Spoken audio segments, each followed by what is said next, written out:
안녕하세요. 65세 된 박순덕입니다. 지금 저는 캐나다 토론토에 살고 있어요.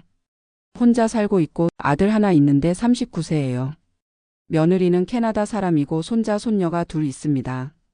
제가 오늘 이런 사연을 쓰게 된 이유는 지난달에 있었던 일 때문이에요. 아직도 가슴이 쿵쾅쿵쾅거려요. 먼저 제 이야기부터 해드릴게요. 저희는 80년대 초반에 캐나다로 이민을 왔어요. 그때 저는 25살이었고 남편하고 갓 태어난 아들 하나 데리고 왔죠. 처음엔 정말 힘들었어요. 영어도 못하고 돈도 없고 남편은 건설 현장에서 일용직으로 일했는데 날씨가 나쁘면 일도 없었거든요. 저는 한인 식당에서 웨이트리스로 시작했어요. 시급이 $5였나 그랬어요. 하루 종일 서서 일하고 손님들 눈치 보고 영어 못한다고 무시당하기도 하고. 그래도 참았어요. 아들 때문에라도 참아야 했으니까요. 다운타운에 있는 지하 원룸을 얻어서 살았는데 겨울이면 너무 추워서 아들이 자꾸 감기에 걸렸어요. 그래도 병원비가 아까워서 집에서 약국 약만 먹였죠. 남편이랑 저랑 합쳐서 한 달에 $2,000 정도 벌었나요? 임대료가 $800, 나머지로 생활하고 조금씩 모았어요. 아들 교육비 모으려고요. 그런데 95년도였나 그해 가을에 남편이 갑자기 쓰러진 거예요. 심근경색이었어요. 병원에서 3일 동안 의식불명 상태로 있다가 그냥 그렇게 갔어요. 40살 나이예요. 장례식장에 앉아 있는데 정말 앞이 캄캄했어요. 10살짜리 아들하고 저 혼자 남은 거죠. 그때 식당 사장님이 오셔서 우리 식당 인수할 생각 없냐고 하시더라고요. 사장님이 고향으로 돌아가시게 됐다면서 $80,000면 넘겨주겠다고 했어요. 그게 저희가 그동안 모은 돈 전부였어요. 정말 고민 많이 했죠. 그 돈 없으면 당장 먹고 살기도 힘든데 사업을 한다고? 하지만 달리 방법이 없었어요. 아들 키우려면 안정적인 수입이 있어야 했으니까요. 그래서 결정했어요. $80,000 모두 주고 식당을 인수했죠. 처음 2년은 정말 지옥이었어요. 아침 6시부터 밤 11시까지 쉬는 날도 없이 일했어요. 아들은 학교 끝나면 식당 뒷방에서 숙제하고 저녁은 식당 음식으로 때우고 영어 서류 처리하는 것도 어려웠고 세금 신고하는 것도 모르겠고 주변의 한인 식당들이 경쟁도 심했어요. 처음엔 매달 적자였어요. 집세도 못 낼 뻔했죠. 그래서 아들하고 둘이 식당 뒷방에서 살았어요. 아들이 고등학교 들어갈 무렵에야 겨우 자리 잡았어요. 그때부터는 매달 조금씩 남기기 시작했죠. 아들이 18살 되던 해에 토론토 대학교 컴퓨터공학과에 합격했어요. 정말 기뻤죠. 그동안 고생한 보람이 있구나 싶었어요. 대학 등록금이 한 해에 $15,000였나요? 생활비까지 하면 $20,000는 넘었어요. 식당 수입으로는 빠듯했지만 아들 교육만큼은 포기할 수 없었거든요. 그런데 2000년도 들어서면서 토론토 부동산 시장이 뜨기 시작하더라고요. 한인 커뮤니티에서도 부동산 얘기가 많이 나왔어요. 그때 저도 생각해 봤어요. 식당 하나 더 낼까 아니면 부동산 투자를 해볼까?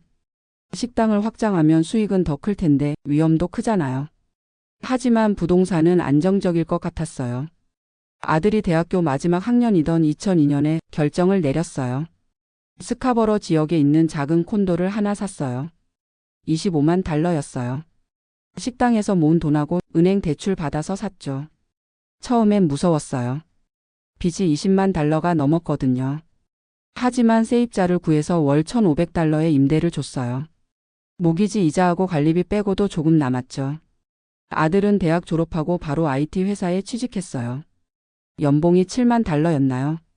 저는 정말 자랑스러웠어요. 그 후로 몇 년 지나니까 그 콘도 값이 $400,000까지 올랐어요. 거의 2배가 된 거죠. 그래서 그 집을 담보로 또 대출받아서 두 번째 부동산을 샀어요. 이번엔 타운하우스였어요. 그렇게 하나씩 늘려가면서 2018년에 식당을 정리할 때까지 총 4채의 부동산을 갖게 됐어요. 식당은 58살에 정리했어요. 무릎도 아프고 당뇨도 생겼고 33년 동안 하루도 쉬지 않고 일했으니까 이제 그만해도 될 것 같았거든요. 그때 4채 부동산에서 나오는 임대 수입이 한 달에 $8,000 정도 됐어요. 저 혼자 살기엔 충분했죠. 아들은 그동안 결혼도 하고 아이들도 낳고 스카버러에 집도 사고 잘 살고 있었어요. 며느리는 제시카라고 하는데 캐나다 사람이에요. 처음엔 좀 어색했지만 착한 애예요. 손자, 손녀도 예뻐요. 12살하고 9살이에요. 그런데 문제는 아들이 저한테 점점 소홀해지더라고요. 처음엔 그러려니 했어요. 자기 가정이 있으니까 당연히 그쪽이 우선이겠죠. 하지만 시간이 지날수록 연락도 잘 안 되고 명절이나 생일에도 얼굴 보기가 힘들어졌어요. 한 번은 제가 감기에 심하게 걸려서 병원에 입원한 적이 있어요. 아들한테 연락했더니 회사 일이 바쁘다면서 병문안도 안 왔어요. 그때 정말 서운했죠. 33년 동안 그 애 하나만 보고 살았는데. 그래도 참았어요. 캐나다에서 자란 애니까 우리나라하고는 문화가 다르겠죠. 손자, 손녀들 보고 싶어서 가끔 아들 집에 놀러 간다고 연락하면 항상 바쁘다고 하더라고요. 아니면 아이들이 학원 간다고 하고. 그러다가 작년 겨울에 정말 큰 눈이 온 날이 있었어요. 토론토에 폭설 경보까지 내렸죠. 그날 저녁에 아들 집 근처까지 갔는데 길이 다 막혀서 집에 갈 수가 없는 거예요.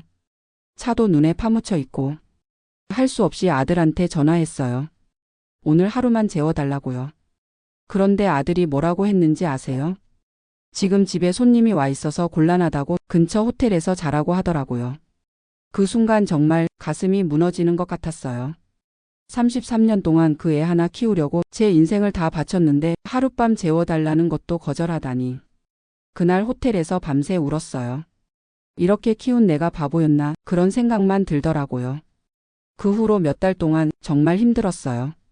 우울하기도 하고 허무하기도 하고. 그러던 중에 아들 회사에 대해서 알게 된 게 있어요. 아들이 다니는 회사가 어떤 큰 프로젝트를 놓고 다른 회사하고 경쟁하고 있다더라고요. 그 경쟁사가 꽤 유명한 회사인데 최근에 투자를 받고 있다는 소식을 들었어요. 그때 저는 결심했어요. 지난달에 제가 가지고 있던 부동산 4채를 모두 팔았어요. 총 320만 달러에 팔렸어요. 그리고 그 돈으로 아들 회사 경쟁사에 투자했어요. 아들한테는 미리 얘기 안 했어요. 뭐라고 할지 뻔했거든요. 투자한 지 한 달 정도 지났을 때 아들한테 연락이 왔어요. 급하게 만나자고 하더라고요. 만나서 보니까 아들 얼굴이 새하얗게 질려 있었어요. 알고 보니 제가 투자한 회사가 아들 회사가 경쟁하던 그 프로젝트를 따냈다더라고요. 그리고 아들 회사는 큰 손실을 보게 됐다고 했어요. 아들이 물어보더라고요. 왜 경쟁사에 투자했냐고, 왜 미리 얘기 안 했냐고. 그때 제가 말했어요. 아들아, 엄마가 33년 동안 내 하나만 보고 살았다. 식당에서 피땀 흘려번 돈으로 내 대학 보내고 내가 지금 그 자리까지 갈 수 있게 도와줬다. 그런데 너는 엄마한테 어떻게 했니? 폭설에 길이 막혀서 하룻밤 재워달라는 엄마를 호텔에서 자라고 했잖아. 너는 캐나다에서 자라서 우리나라 문화를 모를 수도 있어. 하지만 기본적인 인간다움은 있어야 하는 거 아니야? 엄마도 이제 늙었어. 언제까지 살지도 모르고 언제 아플지도 모르고.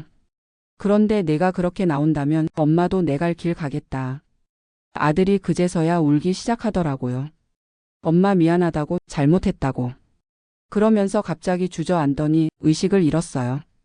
깜짝 놀라서 119에 신고하고 병원에 갔더니 스트레스성 실신이라고 하더라고요.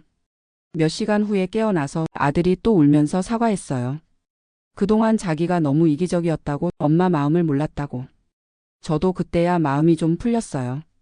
사실 경쟁사에 투자한 것도 아들을 망하게 하려던 게 아니에요.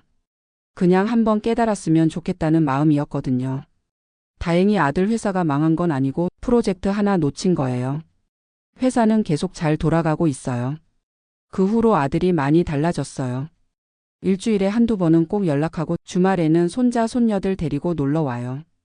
며느리도 저를 많이 챙겨줘요. 한국 음식도 배우고 싶다고 하고. 손자, 손녀들도 이제 할머니라고 잘 불러요. 전엔 그냥 그랜마라고만 했는데. 그리고 아들이 제안했어요. 엄마 혼자 살지 말고 우리 집 근처로 이사 오라고. 아니면 우리 집에서 같이 살자고. 저는 아직 거절했어요. 서로 불편할 것 같아서요. 하지만 마음은 참 고맙죠.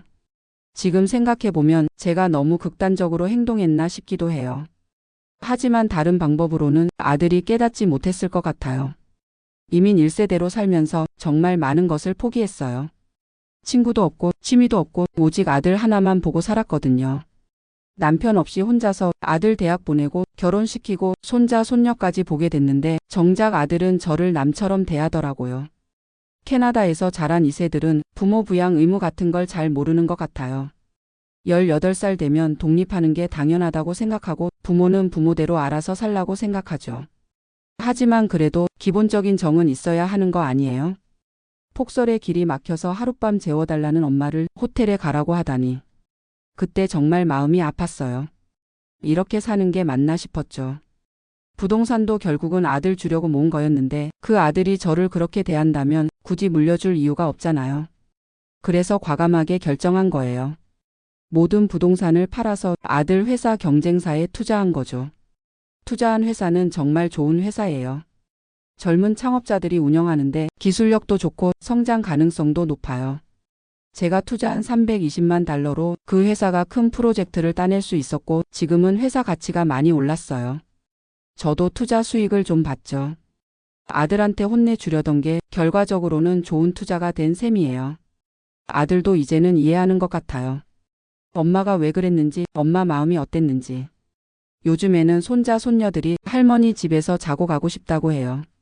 주말에 오면 한국 음식도 해주고 한국어도 가르쳐주고 있어요. 손자가 이제 한국어로 사랑해요 할머니 이렇게 말할 줄 알아요.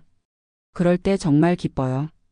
아들도 요즘에는 엄마 건강은 어떠시냐고 불편한 데는 없냐고 자주 물어봐요. 지난번에는 아들이 엄마 운동도 하시고 취미도 가지시라고 시니어 센터에 등록해줬어요. 거기서 같은 또래 한국 분들도 만나고 요가도 배우고 화투도 치고 있어요. 정말 오랜만에 친구들이 생겼어요. 다들 비슷한 사정들이에요. 자식들 뒷바라지 하느라 고생하다가 이제 나이 들어서 외로워하는 분들. 그분들한테 제 이야기를 했더니 다들 잘했다고 하더라고요. 자식이 부모를 함부로 대하면 안 된다고. 어떤 분은 자기도 아들이 용돈도 안 주고 명절에도 안 온다면서 부동산 팔아서 자기 마음대로 쓰겠다고 하시더라고요. 저는 그런 분들한테 항상 말해요. 너무 극단적으로 하지는 말라고. 자식들도 사정이 있을 거라고. 하지만 그래도 부모를 우선 챙기는 마음은 있어야 한다고 생각해요. 제가 33년 동안 식당에서 일할 때 정말 힘들었어요. 손님들한테 무시당하기도 하고 영어 못한다고 핀잔 듣기도 하고. 하지만 그 모든 걸 참을 수 있었던 건 아들 때문이었어요. 아들이 좋은 대학 가고 좋은 직장 다니고 행복하게 사는 모습을 보는 게 제 유일한 기쁨이었거든요. 그런데 그 아들이 저를 남처럼 대한다면 그동안 제가 한 일들이 다 무의미한 게 되는 거잖아요. 다행히 이제는 아들이 깨달았어요. 엄마가 얼마나 힘들게 살았는지, 엄마가 얼마나 자기를 사랑하는지. 요즘에는 아들이 엄마 진짜 대단하시다고 해요. 혼자서 아이 키우면서 사업도 하고 부동산 투자도 성공하고. 며느리도 엄마가 정말 강하신 분이라고 자기도 엄마처럼 되고 싶다고 해요. 손자 손녀들도 할머니가 슈퍼우먼이라고 하면서 자랑스러워해요. 이제야 비로소 제 인생이 헛되지 않았구나 그런 생각이 들어요. 물론 아직도 아쉬운 부분은 있어요. 손자 손녀들이 한국어를 완전히 못하니까 깊은 대화를 하기는 어려워요. 그리고 며느리와도 완전히 가까워지기까지는 시간이 더 필요할 것 같아요. 하지만 예전보다는 훨씬 좋아졌어요. 적어도 이제는 가족이라는 느낌이 들어요. 투자한 회사에서도 계속 좋은 소식이 들려와요. 제가 투자한 돈이 거의 2배가 됐다고 하더라고요. 그래서 요즘에는 아들한테 미안한 마음도 들어요.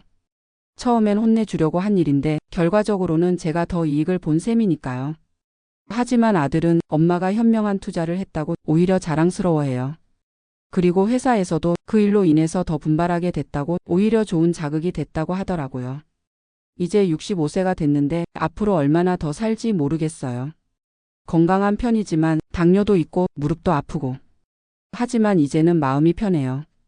아들도 제 마음을 알아주고 손자 손녀들도 할머니를 좋아하고.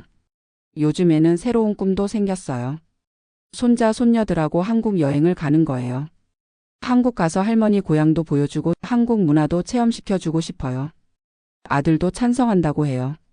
아이들이 한국어를 더 잘하게 되면 할머니하고 더 깊은 대화도 할 수 있을 거라고. 그리고 제가 투자한 회사에서 이사회에 참여해달라고 제안했어요. 한국계 여성 투자자로서 조언을 해달라는 거예요. 처음엔 제가 뭘 알겠어요. 그냥 운 좋게 투자한 건데 라고 생각했는데 생각해보니 그것도 아니더라고요. 33년 동안 사업을 해본 경험도 있고 부동산 투자도 성공해봤고 나름대로 쌓인 노하우가 있잖아요. 그래서 요즘에는 그 회사 젊은 창업자들한테 제 경험담도 들려주고 조언도 해주고 있어요. 그분들이 저를 멘토라고 부르더라고요. 60대 중반의 멘토가 되다니 상상도 못했던 일이에요. 인생이 참 신기해요. 끝까지 살아봐야 아는 것 같아요. 제가 만약 그때 아들한테 계속 참고 넘어갔다면 지금도 외롭게 혼자 살고 있을 거예요. 하지만 용기를 내서 과감한 결정을 한 덕분에 아들도 깨달았고 저도 새로운 인생을 살게 됐어요. 물론 모든 부모가 제가 한 것처럼 할 수는 없어요. 너무 위험한 일이기도 하고. 하지만 적어도 자식들한테 자기 마음을 표현하는 건 필요해요. 속으로만 사귀지 말고 솔직하게 얘기해야 해요. 저도 처음엔 아들이 바쁘니까 이해해야지, 젊은 사람들은 원래 그런 거야, 이렇게 생각했어요. 하지만 그게 아니더라고요. 바쁘다고 해서 부모를 소홀히 해도 되는 건 아니에요. 특히 이민 생활하는 1세대들은 자식들을 위해서 정말 많은 걸 포기하고 살잖아요. 고향도 떠나고 친구들도 떠나고 언어도 문화도 다른 곳에서 오직 자식 미래만 생각하고 살아요. 그런 부모 마음을 자식들이 조금은 알아줬으면 좋겠어요. 꼭 매일 안부 전화하라는 게 아니에요. 큰돈 주라는 것도 아니고. 그냥 가끔 얼굴 보여주고 엄마 어떻게 지내시냐고 관심 갖는 정도면 돼요. 폭설에 길이 막혔을 때 하룻밤 재워달라고 하면 당연히 재워주는 게 맞죠. 그게 호텔비가 아까워서가 아니에요. 자식 집에서 하룻밤 자고 싶었던 거예요. 다행히 이제는 아들이 그걸 알아요. 엄마가 원하는 게 별게 아니라는 걸.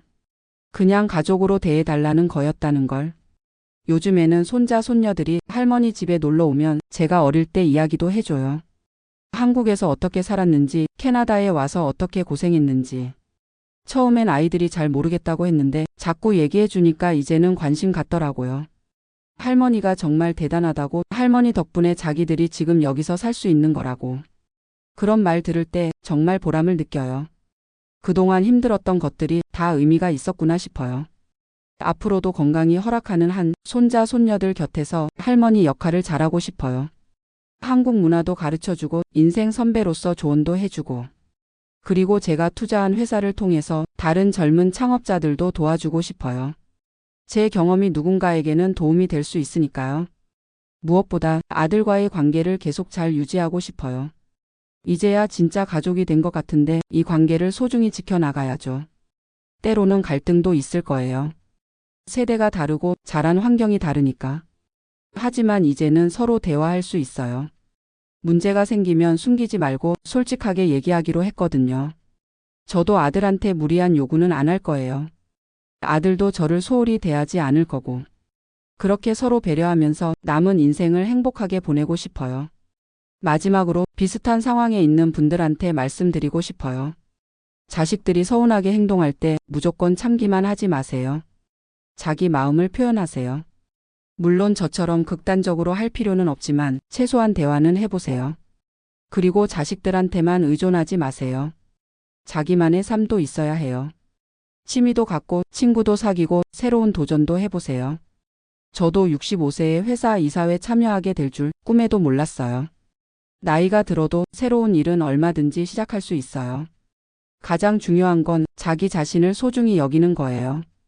자식들을 위해서 희생하는 것도 좋지만 자기 인생도 중요하거든요. 부모도 한 사람의 인간이에요. 존중받을 권리가 있고 행복할 권리가 있어요. 그걸 자식들도 알아야 하고 부모 자신도 알아야 해요. 저는 이제 그걸 깨달았어요. 늦었지만 다행이죠. 앞으로 남은 인생 후회 없이 살아보려고 해요. 가족들과 화목하게, 그리고 제 자신도 행복하게. 긴 이야기 들어주셔서 고맙습니다. 혹시 비슷한 고민 있으신 분들께 조금이라도 도움이 됐으면 좋겠어요.